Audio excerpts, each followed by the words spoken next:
এবার জয়া নিখোঁজের ব্যাপারটিও নন্দিনীর উপরে চাপিয়ে দেবে ডিবি তারানা। বিস্তারিত জানতে সম্পূর্ণ ভিডিওটি দেখতে থাকুন। আসসালামু আলাইকুম প্রিয় দর্শক, সবার কি অবস্থা? হাজির হয়ে গেলাম দীপ্ত টিভির নিবেদিত ভালোবাসার আলো আঁধার নাটকের ৩০৬তম পর্বে কী সব ঘুরতে চলছে তার অগ্রিম খবর নিয়ে।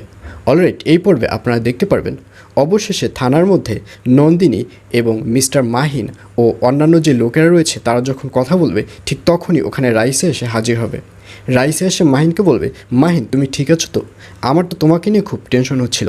আমি কতবার বলেছি যে তুমি নন্দিনীর সাথে মিশবে না, কারণ নন্দিনী একটা বাজে লোক। নন্দিনীকে যে পুলিশের লোকেরা ধরে নিয়ে গেল, সাথে যদি তোমাকে ধরে নিয়ে যেত তাহলে আমার কি হতো? আর এই কথা শুনে মাহিন বলবে, দয়া করে আপনি নাটক বন্ধ করুন। আমি খুব ভালো করেই জানি যে নন্দিনীকে এভাবে কে ফাঁসিয়েছে। আর এই কথা শুনে রাইসা বলবে, তুমি কি জানো? তুমি যেটা জানো তার পিছনেও কিন্তু অনেক কাহিনী রয়েছে। সুতরাং এমন কোনো কথা বলো না যাতে করে তুমি নিজেই ফেঁসে যাও। আর এই কথা শুনে মাহিনকে দেখা যাবে সে আর কথা বাড়াবে না। আর অন্যদিকে মিস্টার শাহিনকে দেখা যাবে সে মাহিনকে অনেক আজে বাজে কথা বলতে থাকবে। মিস্টার শাহিন বলবে, শুনেন, আপনি নন্দিনীকে বাঁচানোর জন্য ভুলভাল অনেক ধরনের কথা বলে যাচ্ছেন।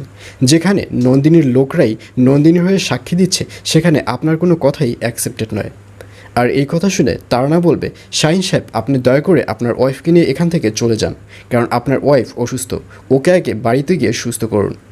আর এই কথা শুনে শাহিনকে দেখা যাবে সে জ্যোতিকে কোলে করে নিয়ে ওখান থেকে বাড়িতে চলে যাবে।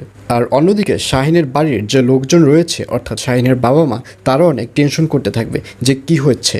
আর ঠিক তখনই শাহিনকে দেখা যাবে সে জ্যোতিকে নিয়ে যখন বাড়িতে ফিরবে, তখন সবাই আশ্চর্য হয়ে যাবে এবং জ্যোতিকে একটা সোফার উপরে বসাবে। তখন শাহিনের বাবা বলবে, কি ব্যাপার, নন্দিনী কেমন আছে? নন্দিনী ঠিক আছে তো? আর এই কথা শুনে শাহিনীর মা বলবে, না, নন্দিনী ঠিক নেই। নন্দিনীকে থানায় নিয়ে যাওয়া হয়েছে এবং তাকে নাকি মামলা দেওয়া হয়েছে এবং তাকে কারাগারে ভর্তি করা হবে। আর এই কথা শুনে এবার শাহিনের বাবা বলবে, এসব নন্দিনীর উপরে কি হচ্ছে? নন্দিনী কিছুতেই কিডন্যাপ করতে পারে না। আর তারা যখন এই ধরনের কথোপকথন করতে থাকবে, ঠিক তখনই ওখানে শাহিন রেগে যাবে। শাহিন বলবে, আবারও আপনারা নন্দিনীর হয়ে কথা বলছেন?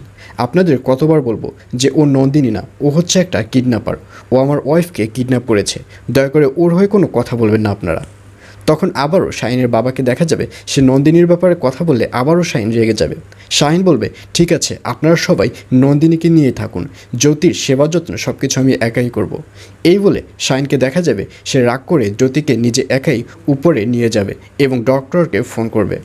আর এছাড়াও থাকবে আশ্চর্য সকল ঘটনা। সুতরাং সবাইকে ভালোবাসার আলো আঁধার নাটকের আগামী পর্ব দেখার আমন্ত্রণ রইল।